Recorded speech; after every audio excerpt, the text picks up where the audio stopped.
আল্লাহু আকবার, আল্লাহু আকবার। ইন্ডিয়ার মসজিদের মাইকে আজান দেওয়া নিষিদ্ধ করল ধর্মনিরপেক্ষতার লেবাসদারী উগ্র হিন্দুত্ববাদী মোদি গভর্নমেন্ট। কিন্তু কেন? এর পেছনে কি কারণ? শুনুন ফেস দ্য পিপলের একটি প্রতিবেদনে। ভারতের মহারাষ্ট্র রাজ্যের মুম্বাই শহরে প্রায় 1500 মসজিদ সহ বিভিন্ন ধর্মীয় উপাসনালয় থেকে লাউডস্পিকার সরিয়ে নিয়েছে পুলিশ প্রশাসন।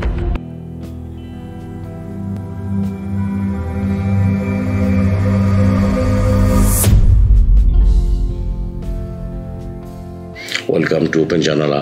মনটা স্থির করে এই ভিডিওটি না টেনে সম্পূর্ণ দেখুন। নিয়মিত ভিডিও পেতে ওপেন জানালা সাবস্ক্রাইব করুন, লাইক, কমেন্ট, শেয়ার করতে পারেন। মুম্বাই মসজিদের একজন ইমাম বলেন, আজান একটি শব্দ নয়, এটি হচ্ছে আত্মার ডাক। কতটা খারাপ হলে একটা উগ্র হিন্দুত্ববাদী গভর্নমেন্ট এই আল্লাহ বিরোধী, মুসলিম বিরোধী ডেভিল আইন করতে পারেন। ধিক্কার জানাই তাদের। মুম্বাই পুলিশ বলছে সরকার শব্দ দূষণ অ্যাভয়েড করার জন্য এই ব্যবস্থা নিয়েছে। বাট ইন্ডিয়ান মুসলিমরা বলছে আজানকে স্তব্ধ করার জন্য এটি একটি পরিকল্পিত অপতৎপরতা। শুনুন তাদের মুখে। আজান কেবল একটি শব্দ নয়, এটি আমাদের আত্মার ডাক। দিনে 5 বার আজান না হলে মুসল্লিদের মনে ঈমানের সেই আবেগ জাগে না। এই খবরটি যখন বাংলাদেশে সবাই জেনে যাবে, তখন দেখা যাবে আমাদের দেশের ইসলামিক দলগুলো বাইতুল মোকাররমের উত্তর গেটে বা দক্ষিণ গেটে সহ সারা দেশে বিক্ষোভ প্রদর্শন করছে, শক্তি প্রদর্শন করে দেখাচ্ছে জনগণকে যে তারা অনেক কিছু করতে পারেন। But this is not right way.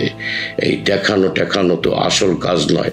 আসল কাজ হচ্ছে আমাদের দেশে অনেক নামকরা আলেম ওলামা রয়েছেন, তারা একটি টিম করে ইন্ডিয়া কর্তৃক মাইকে আজান বন্ধের অপতৎপরতার বিরুদ্ধে একাট্টা হয়ে সমস্ত মুসলিম দেশে ক্যাম্পেইন করার জন্য সেই সমস্ত দেশে গমন এবং সরকার কর্তৃক জাতিসংঘে অভিযোগ আনা সহ বিশ্ব বিবেককে জাগিয়ে তোলার জন্য ইন্ডিয়ার এই অশুভ তৎপরতাকে চিরতরে বন্ধ করার জন্য আসুন আমরা সেই প্রচেষ্টা করি। সবাইকে সালাম, আল্লাহ হাফেজ। ওপেন জানালা।